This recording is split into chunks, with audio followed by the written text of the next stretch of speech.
दोस्तों नमस्कार। Welcome to PD classes. आज का हमारा टॉपिक है इतिहास। इतिहास का फर्स्ट चैप्टर प्राचीन भारत का है। प्राचीन भारत का शुरुआत से ले चल रहे हैं। शुरू करते हैं।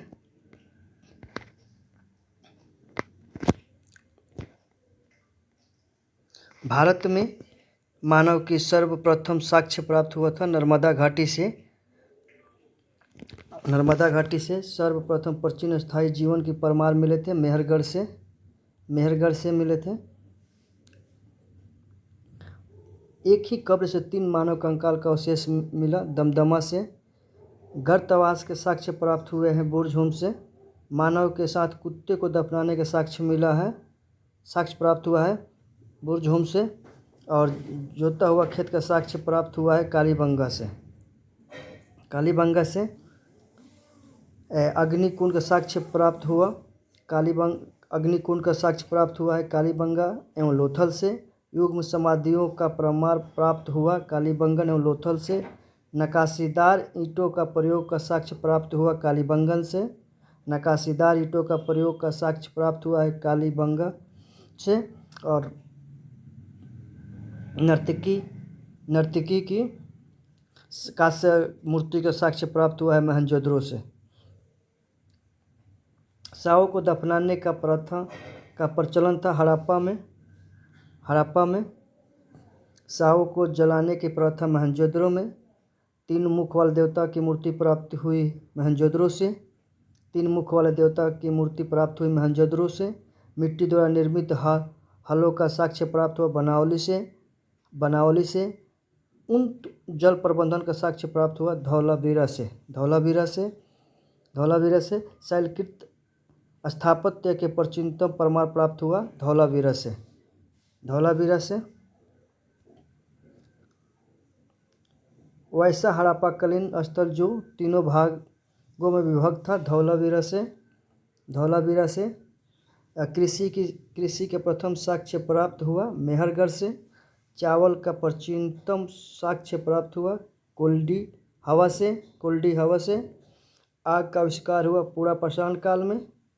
पहिए का आविष्कार हुआ नवपाषाण काल में। आग का आविष्कार हुआ पुरापाषाण काल में। पहिए का आविष्कार हुआ नवपाषाण काल में। मानव द्वारा सर्वप्रथम युक्त अनाज था जौ।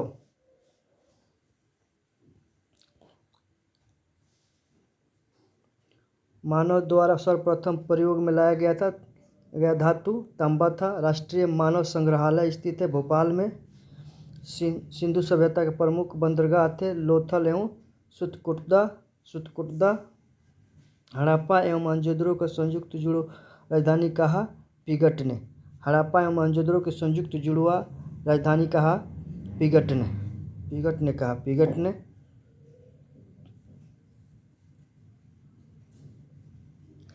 प्रमुख दर्शन है उसके प्रवर्तक हैं। दर्शन प्रवर्तक योग पतंजलि, न्याय गौतम बुद्ध, सांख्य कपिल, चरवाक, वैशेषिक कनाद, पूर्व मीमांस जैमिनी, उत्तरी मीमांस बदरायन, पूर्व मीमांस जैमिनी, वैशेषिक कनाद, चरवाक, संख्या कपिल, न्याय गौतम बुद्ध। आजीवक विभिन्न संप्रदाय और उनको संस्थापक थे। सांप्रदायिक संस्थापक आजीवक मखलीपुत्र गोसाल। अनिश्चयवादी संजय बेठुल्ली पुत्र। भौतिकवादी पुकुद कच्यान। घोर अक्रियावादी पूरन कश्यप।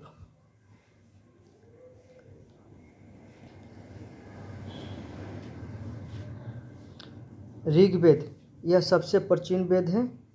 इस वेद के ऋचाओं को पढ़ने वाले को होत्री कहा जाता है। इस वेद के 3रे मंडल में गायत्री मंत्र का उल्लेख है। इस वेद के 9वें मंडल में सोम देवता का उल्लेख है। इस वेद के 10वें मंडल में 4 वर्ण है ब्राह्मण, क्षत्रिय, वैश्य, शूद्र का उल्लेख है।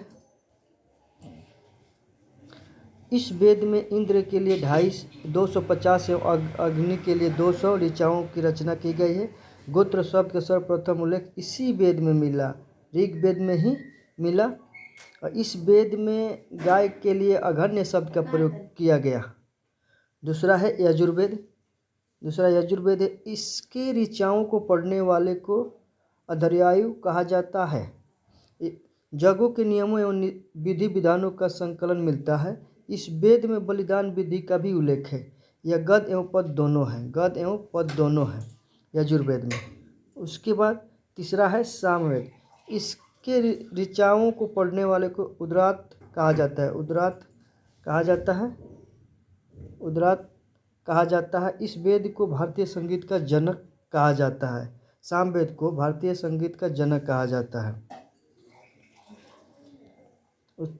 उसके बाद अथर्ववेद। इस वेद में सर्वप्रथम औषधि का उल्लेख मिलता है, जड़ी बूटी का। इसमें सभा एवं समिति को प्रजापति की पुत्री कहा गया है। वेदों की संख्या 4 है, वेदांग की संख्या 6 है, पुराणों की संख्या 18 है, उपनिषदों की संख्या 108 है।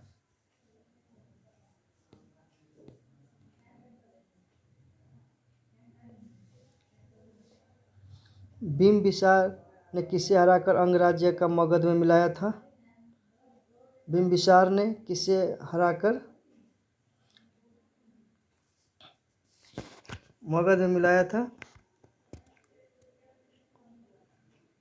बृहद्रथ को। इसने मगध की राजधानी राजगिरा को बनाया। बिम्बिसार हर्यंक वंश का संस्थापक है। इसने भगवान बुद्ध की सेवा में राजवैद्य जीवक को भेजा था। इसकी हत्या उसके पुत्र अजातशत्रु ने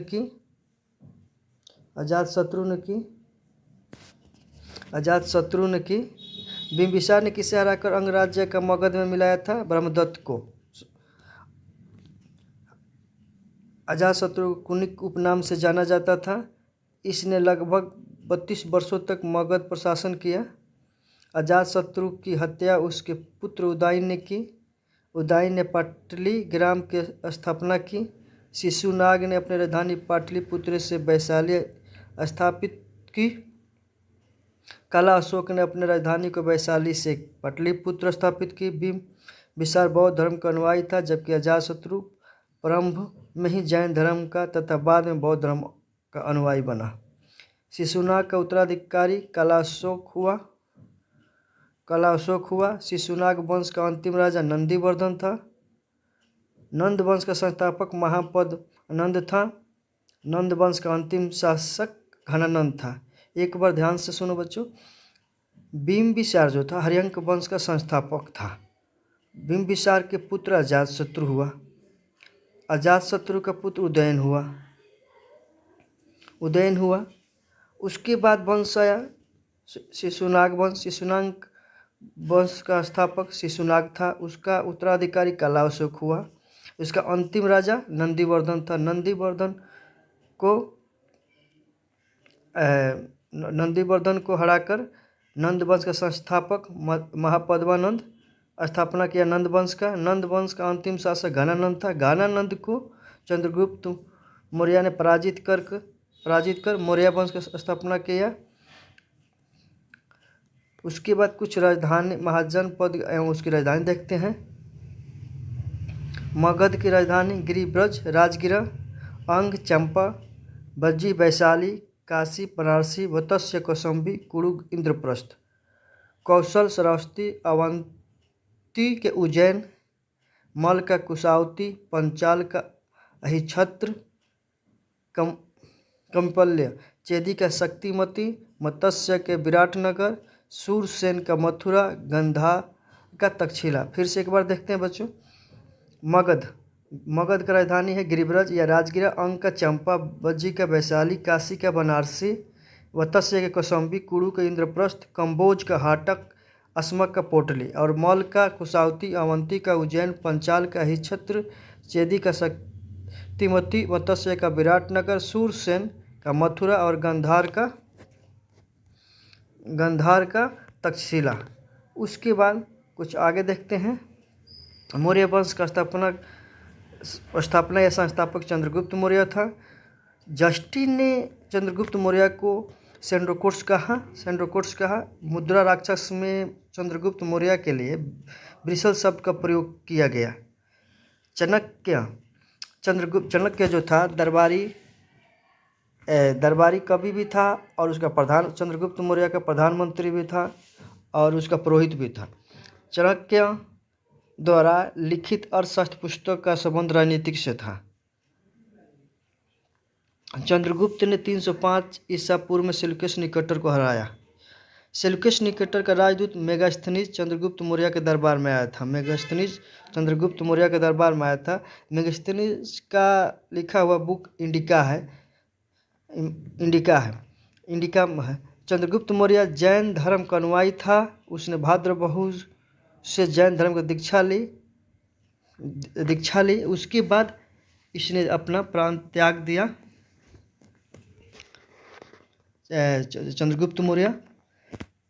चंद्रगुप्त मौर्य का उत्तराधिकारी था बिंदुसार। इसे अमित्र घात के नाम से जाना जाता है। इसे वायुपुराण में भद्रसार कहा गया है। इससे जैन धर्म में सिंह सेन कहा गया है। बौद्ध विद्वान तारानाथ ने बिंदुसार को 16 राज्य का विजेता बताया है। तारानाथ एक बौद्ध विद्वान थे जो कि 16 राज्य का विजेता बताया बिंदुसार का उत्तराधिकारी अशोक हुआ। 269 ईसा पूर्व मगध की राजगद्दी पर बैठा। अपने राज्याभिषेक के समय वो अवंती का राज्यपाल था। पुराणों में अशोकों का अशोकवर्धन कहा गया। मास्की तथा गुर्जरा अभिलेख में इसका नाम अशोक मिलता है। मास्की और गुर्जरा अभिलेख है, उसमें इसका अशोक मिलता है नाम। भाब्रू अभिलेख में अशोक ने स्वयं को मगध का सम्राट बताया है। अशोक अपने राज्याभिषेक के 10वें वर्ष बोध गया तथा 20वें वर्ष लुम्बिनी की यात्रा की। इसने 261 ईसा पूर्व में कलिंग पर आक्रमण कर उसकी राजधानी तोसली पर अधिकार किया। इसने उपगुप्त नामक बौद्ध भिक्षु से बौद्ध धर्म का दीक्षा ली उपगुप्त से। इसका सबसे लंबा और सबसे छोटा अभिलेख है। 7वां लंबा है और छोटा रुमुदई है। अशोक के समय मौर्य साम्राज्य के प्रांतों की संख्या 5 थी। थी। इसने भारत में सर्वप्रथम शिलालेखों का प्रचलन शुरू किया, जिसमें सामान्यतः ब्राह्मी, खरोष्टी, ग्रीक, अरमाइक लिपि का प्रयोग किया।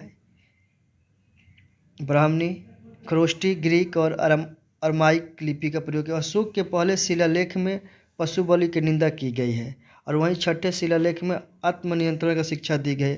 मौर्य वंश ने लगभग 137 वर्ष तक शासन किया। इसका अंतिम ब्रह्मदत्त था। उसके बाद कुषाण वंश के संस्थापक कुजुल कड़फिसेस थे। कुषाण वंश का सबसे प्रतापी राजा था कनिष्क। इसके समय में बौद्ध धर्म का चौथा सभा सम्मेलन हुआ था।